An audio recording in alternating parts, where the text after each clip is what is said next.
Olá, sétimo ano, tudo bem com vocês? Eu sou a professora Adriana Maria, este é o meu sinal. Eu vou me autodescrever.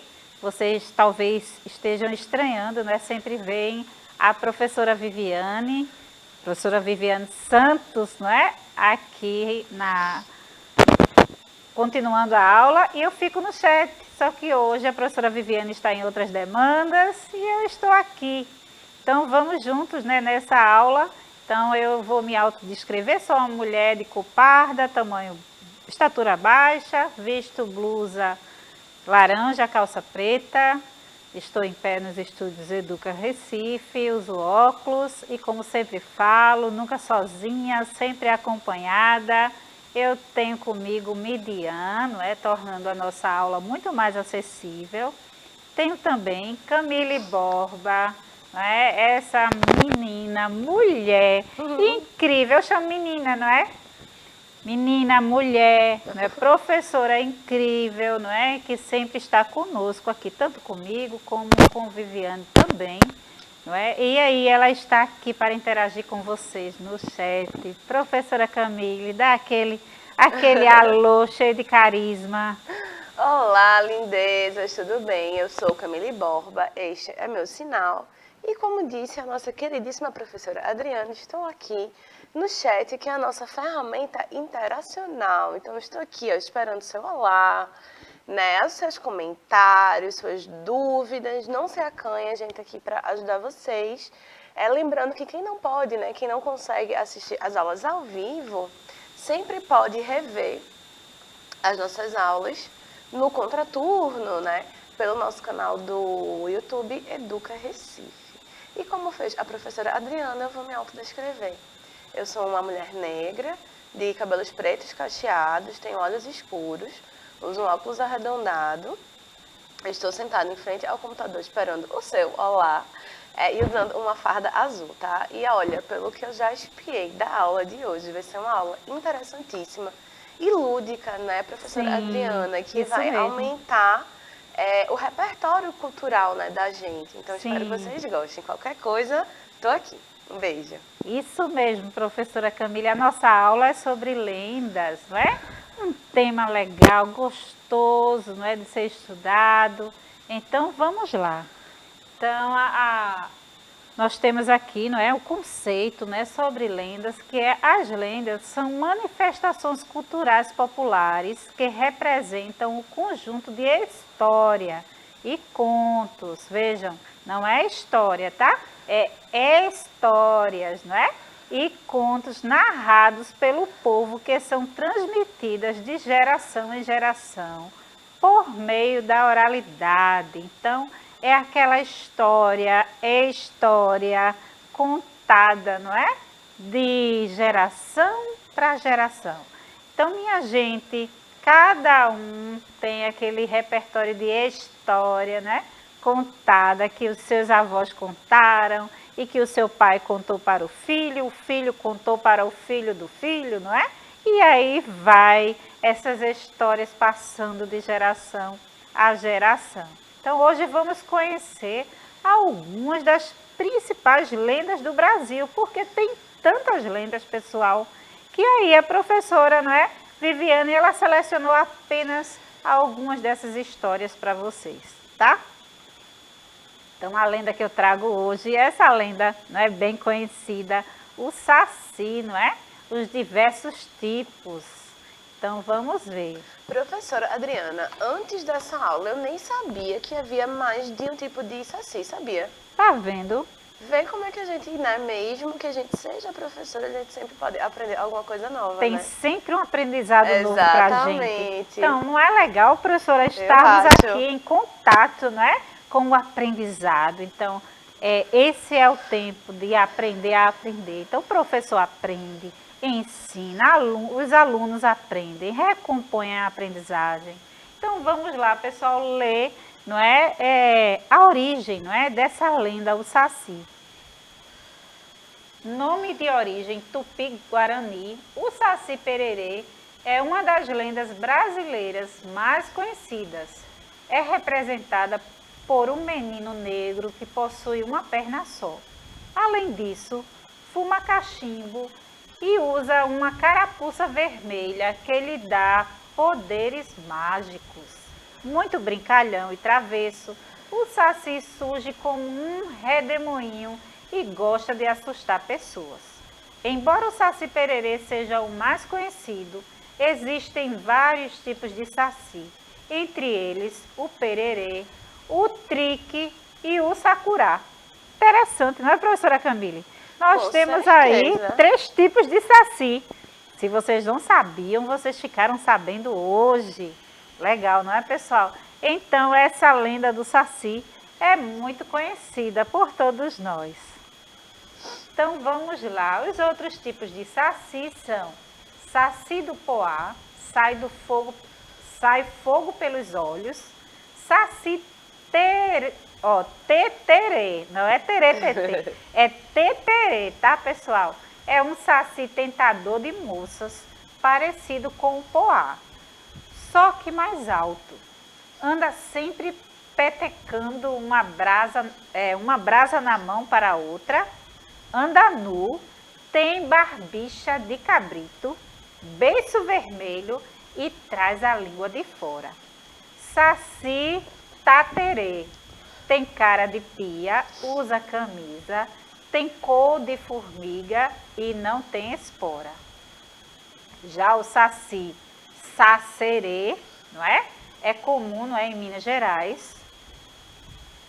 Usa calça de algodão e entra na água sem se molhar. Interessante, não é? Então, nós temos aí mais outros tipos de saci, não é? E é interessante. Pode falar, professora Camille. Perdão, professora Adriana, quase, né, que eu atropelo sua fala. É interessante a gente perceber que essa variedade das lendas, né, das versões, mostra como é vasto o nosso país, né? Isso. Como as nossas regiões e as nossas localidades específicas, elas interferem, né? Elas influenciam na construção desse imaginário e da cultura, né? É muito maravilhoso, não é? É muito maravilhoso, é muito rico. Com toda essa riqueza, não é? Essa riqueza cultural que traz para a gente um conhecimento, uma base, não é?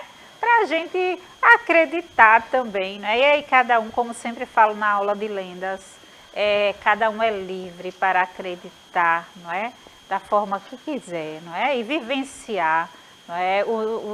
No mundo imaginário, do seu jeito, tá bom, pessoal? Então vamos lá, o Saci Pererê. Quem conheceu um saci conservará na lembrança um moleque brincalhão, peralta, que não se cansa, ou seja, um gênio lendário, com o espírito de criança. Possui somente uma perna e com ela sobe e desce. Num corrupio de vento, ele vem e desaparece e volta a aparecer quando o corrupio cresce. Aprecia todos os tipos de brincadeira, gosta de apagar fogo sem ter fervido a chaleira e depois fica mangando da cara da cozinheira. Para se pegar um saci, dizem que é necessário, além de uma peneira, não bento ainda um rosário, dá 3 nós em uma palha, segura o gênio lendário. Gosta de fumar cachimbo e seus entretenimentos não assustar as mulheres a sós em seus aposentos, pedir fumo aos viajantes, esturricar alimentos, usar uma carapuça como outra igual não há.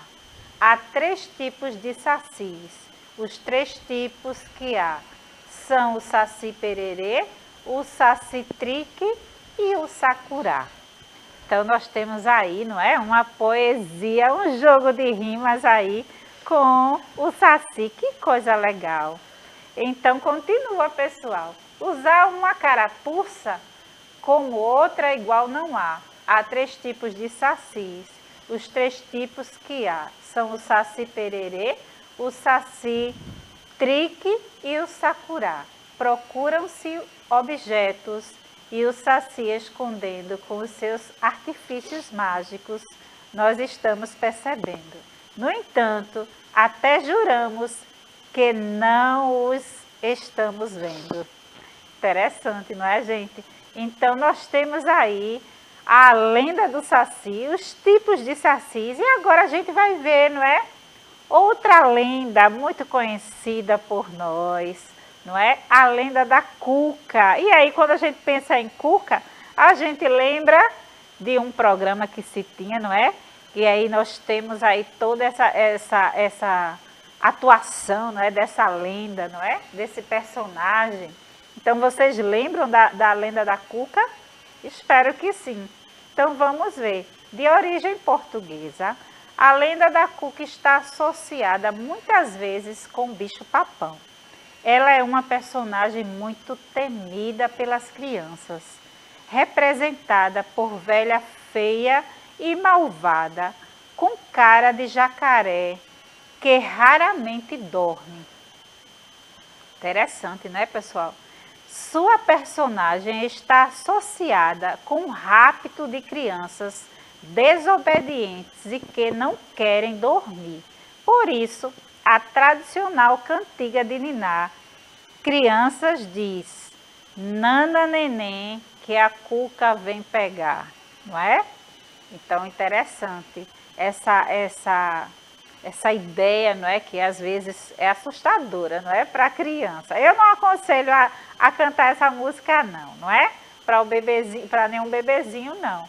Mas era o que se fazia. Hoje a pedagogia mudou, não é? A educação também familiar mudou, os conhecimentos avançaram e aí, mas era legal. Não vou dizer que na infância, não é?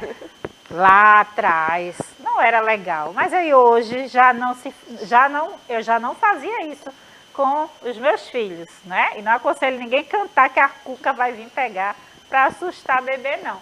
Mas é a lenda, não é? A cultura que nós temos aqui para contar. Então vamos lá.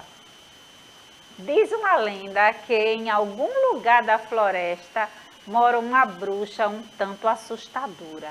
A cuca é um personagem recorrente nas histórias de Monteiro Lobato. Embora apareça como antagonista, não é? Antagonista é aquele que assusta, não é? Aquele vilão da história, não é? Em um sítio do Pica-Pau Amarelo, na história intitulada O Saci, há uma história em que a cuca é retratada como protetora da floresta. Sempre atenta, a cuca quase nunca dorme. Na verdade, diz a lenda, que ela dorme apenas uma noite a cada 7 anos. Oh, e o que a bruxa faz, mamãe? Aí a galinha contando, não é? Para o pintinho, a história, não é? Na historinha aí. A cuca protege todos os animais, principalmente os filhotes, de qualquer ameaça. Então a cuca não é tão mal assim, não é? Ela é contada com leveza aí, você percebe aí a pedagogia da mãe, contando aí para o pintinho, não é? A mamãe galinha contando aí para o pintinho que a cuca não é tão malvada assim, aliviando, não é? Então nós temos aí o bicho-papão, também outra lenda, não é? Conhecida, não é? Pelo Brasil. O bicho-papão é um suposto monstro que aterroriza as crianças mal criadas e mal educadas. Então, minha gente, nos anos 80, 90, esse bicho-papão aí, não é? Fazia festa, não é? Todo mundo contava isso quando uma criança fazia birra. Esse monstro tem uma aparência assustadora e aparece no quarto das crianças desobedientes. Ele fica embaixo da cama, atrás da porta ou dentro do armário para assustá-las enquanto elas dormem. Vejam só, minha gente, que terror, não é? Então, vejam como era contada a história para, assim, né, deter um pouquinho a desobediência. Então, isso aí não é muito legal, não. Mas era uma cultura fazer isso, contar uma história dessa, não é? Para uma criança que desobedecia, que não fazia, não é? As coisas ali no padrão, como o pai ou a mãe, ou o responsável, ou a responsável queria, não é? Então, não é aconselhável contar a história do bicho-papão, que fica dentro do armário para assustar a criança à noite, não é? Então, hoje nós trabalhamos de outra forma, não é? Somos educados e educadas a trabalhar, não é, com as crianças, os adolescentes de outra forma, não é? Muitas coisas mudaram, não é, ao longo do tempo. Então, em algumas versões da lenda, o bicho-papão permanece no telhado das casas, analisando o comportamento das crianças na residência. Em relação à sua aparência, não há um consenso. Para alguns, ele possui uma forma que se assemelham à da cuca. Há ainda algumas versões que afirmam que o personagem tem o poder de mutação e, assim sendo, se transforma em diversas formas animais, né? E aí a gente deixa livre para cada um imaginar do jeito que quiser, né? Eu sempre falo isso, porque essas histórias são contadas e construídas na nossa imaginação, da forma que recebemos, não é? Então vamos lá. As lendas nos ajudam a criar um imaginário daquilo que é popular e do que, de alguma forma, acessa a nossa cultura e nos aproxima como um povo. A lenda, embora tenha esse caráter ficcional predominante, nos ajuda a criar hipóteses sobre o surgimento ou explicar alguns fenômenos. Vamos conhecer uma lenda da floresta amazônica, não é? Que não é a nossa realidade, nós estamos localizados aqui no Nordeste, não é? E a floresta amazônica não é muito, não é a nossa vivência, não é muito o nosso contexto, mas é interessante, é uma lenda brasileira. Então é interessante a gente conhecer as lendas também de outras regiões. E aí tem a lenda do rio, não é? Essas histórias conta a lenda indígena. Professora, perdão, antes da gente Pode começar, falar, professora. né? Só para a gente pensar que, assim, conhecer o imaginário, a mitologia, né? As Sim. lendas das regiões faz com que a gente conheça muito da cultura daquele local, né? Porque justamente é um produto cultural.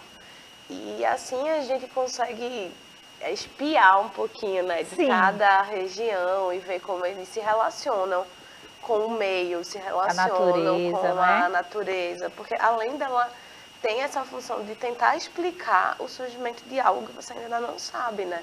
Isso. E aí você cria um mito, você cria uma história que geralmente possui esses elementos fantásticos para explicar.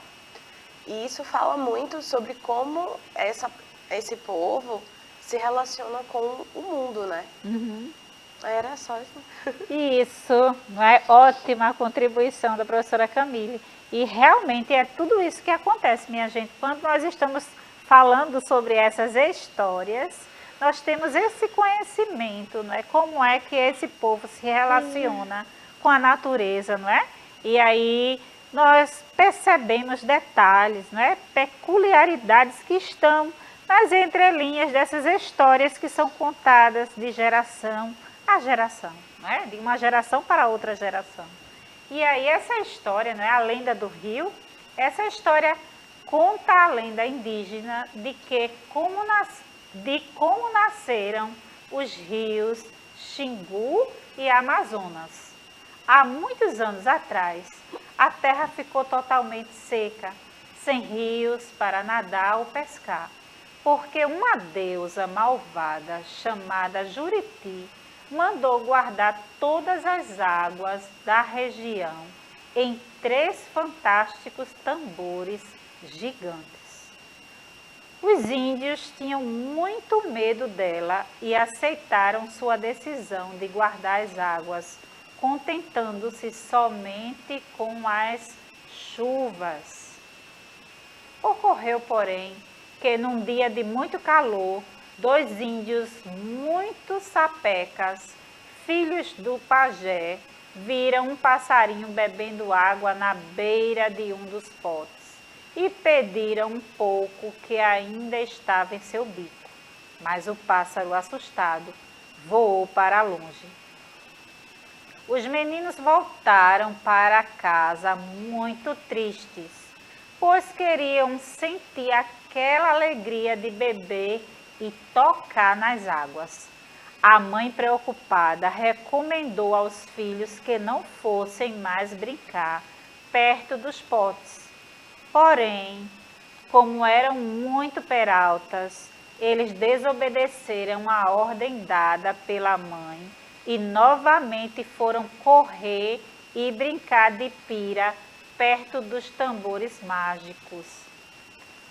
Rubiatá, o irmão mais velho, acidentalmente quebrou um dos tambores e de um pequeno buraco abriu-se uma fresta enorme por onde a água saiu vazando fortemente, derramando infinitamente.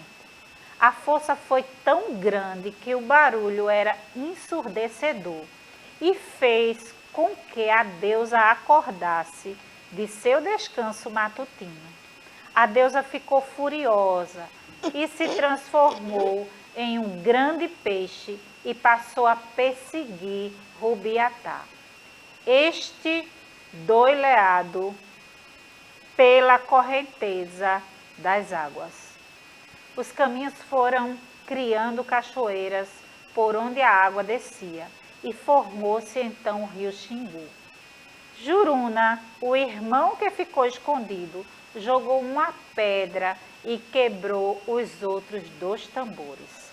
A água que saiu foi tanta que criou o Amazonas e desde então a alegria voltou para os índios, para a felicidade de todas as tribos. Rubiatá conseguiu se salvar, se segurando no tronco, e Juriti nunca mais apareceu. Com medo do deus Tupã, dizem que foi transformada em peixe e chamou de Pacamum. Então, minha gente, vocês percebem aí, não é? Essa lenda contada sobre esses 2 rios importantes no Amazonas. Essenciais, né? A gente percebe que assim, o centro da lenda ser o surgimento dos rios fala muito sobre como as populações dali, ribeirinhas principalmente, né? E os povos Xingu. E os povos originários, né? Sim. A importância desse rio para eles, para a sobrevivência, para o transporte, para tudo. E aí você centra toda a sua narrativa imaginativa em pensar como é que surgiram esses rios que são essenciais para a gente. Sim. Né? E eu já espiei aí que vai ter lenda de Recife. E aí nós temos aqui, não é? Agora nós vamos falar da lenda aqui mais próxima da gente, não é? Recife, nossa região metropolitana. Por que não falar sobre elas, não é? E sobre as lendas de Recife, o que você sabe, né? O que vocês sabem sobre isso? Vamos ver? Então, uma lenda inteira, uma rua inteira mal assombrada. Eita, pessoal, vamos ver, da chamada Avenida Malaquias, que liga as estradas de 2 Irmãos e do Arraial, e é hoje uma rua banal. Já se disse que teve fama de ser ela inteira mal assombrada.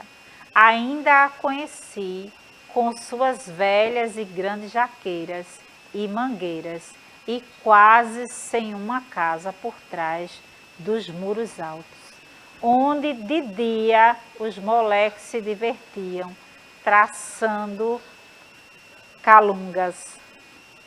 Os mais doutos escrevendo palavrões de arrepiar e a própria gente. Parecia a chamada avenida um resto de mata, fantasiado de rua e a rua uma caricatura de avenida, mas de um homem incauto foi assassinado à sombra daquelas jaqueiras tristonhas e gordas. No tempo da iluminação a gás, a aclamada Avenida Malaquias era o pavor dos acendedores de lampião. Então, nós continuamos aí, não é, conhecendo. Mais de um acendedor correu gritando como um menino com medo, apavorado com a assombração na avenida. Vultos brancos debaixo das jaqueiras ou espojando-se na lama. Talvez lobisomens cumpridos o fado. Vozes estranhas, vozes do outro mundo, dizia a voz. Não me deixe no escuro. Imagine você ouvindo essa voz. O que contraria quase tudo se sabe a respeito de fantasma. Os ortodoxos são amigos do escuro e inimigo das luzes de lampião e até de lamparina. Então, minha gente, tem muita história aí, não é? Muita. E aí nós temos aí o Recife Assombrado, que conta essas histórias. Isso. E aí eu convido vocês a pesquisarem, não é? Sobre essas lendas urbanas daqui de Recife, tá? Mas agora é a vez de vocês. Tem uma atividade aí, não é? Uma interação. Tente conceituar lenda no seu caderno, dando exemplos locais de lendas, ok? Professora Camille, nossa aula chegou ao fim. Infelizmente, né, gente? Como vocês sabem, foi um prazer estar aqui. Espero vê-los novamente. Um beijo, até a próxima. Então é isso, pessoal. Nossa aula chegou ao fim. Agradeço a Midian, a produção, e me despeço de vocês. Até a próxima, pessoal.